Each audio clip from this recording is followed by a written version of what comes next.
Kaguya-sama, tome 25. On arrive sur la fin de Kaguya-sama, je crois que c'est fini en 28 tomes si je dis pas de bêtises, et on est rentré, bon déjà à la fin du précédent tome, dans l'arc un peu final, où Kaguya, elle va plus forcément trop à l'école, elle est prédestinée à se marier avec une autre famille, parce que sa famille a quelques soucis. On rentre vraiment dans un truc qu'on n'a pas trop l'habitude, même si la série, elle est vue à partir du tome 14, ça a commencé, ou même du tome 13, je sais plus quand, enfin à partir du milieu de la série, ça commence à dévier un peu plus forcément être trop une comédie romantique amoureuse, où les gens se font la guerre. Il y a toujours un petit aspect, mais c'était plus forcément trop le cœur de la série, c'était plus de trucs un peu romance, façon de faire et tout ça. Et là on a du coup Miyuki qui essaye un peu de, enfin Shirogane qui essaye de retrouver un peu Kaguya, et c'est trouver un moyen pour comprendre un peu la situation et tout ça. Il y a le frère de Kaguya qui vient, parce que j'ai retrouvé peut-être un peu la page où il présente ça. Il y a le frère de Kaguya qui vient, qui va essayer de lui présenter un peu,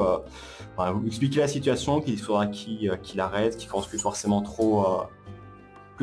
à Kaguya, qu'il faut qu'il la laisse tranquille et tout ça, qu'il essaie de passer à autre chose. Mais en même temps, il se dit quand même,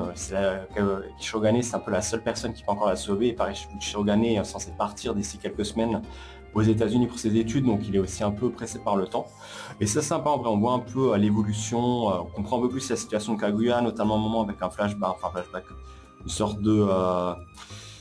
moyen de pression. Est-ce que j'en vais voir un peu ici, voilà, le côté de Kaguya qui présente un peu, elle essaye quand même de se battre, elle n'est pas forcément non plus d'accord avec ça, mais elle est quand même prise un peu par sa famille, parce qu'elle a des liens de sang, et elle n'a pas forcément trop envie de les abandonner non plus, donc elle est un peu piégée par ça. De l'autre côté, on a un peu Ishigami et Ino qui se rapprochent un petit peu ensemble, qui essayent d'affirmer un peu leur côté romantique, qui était suggéré depuis déjà un bon moment. Mais ouais, sinon c'est surtout un peu l'aspect de Shirogane avec Kaguya qui est un peu plus mis en avant dans ce tome, et qui sera, je pense, le moteur des derniers tomes pour finir la série. Hâte de voir un peu ce que ça donnera, surtout qu'on voit un peu vraiment Shirogane un peu plus calculateur, et qui profite un peu de la situation dans ses intérêts principalement, pour essayer de s'entourer des personnes fiables et échafauder un plan pour essayer de sauver Kaguya. Ça va pas forcément être facile, que clairement la famille de Shirogane, on a pu voir, la famille de Kaguya, on a pu voir déjà qu'elle avait des relations, qu'elle était assez puissante, et qu'elle pouvait même kidnapper un peu des personnes. Mais pourtant Miyuki essaye quand même un peu de trouver des plans qui pourraient essayer de fonctionner. Ça reste intéressant, même si en vrai je trouve on perd plus l'aspect de Kaguya-sama qu'on avait un peu au début, qui était vraiment plus une comédie romantique.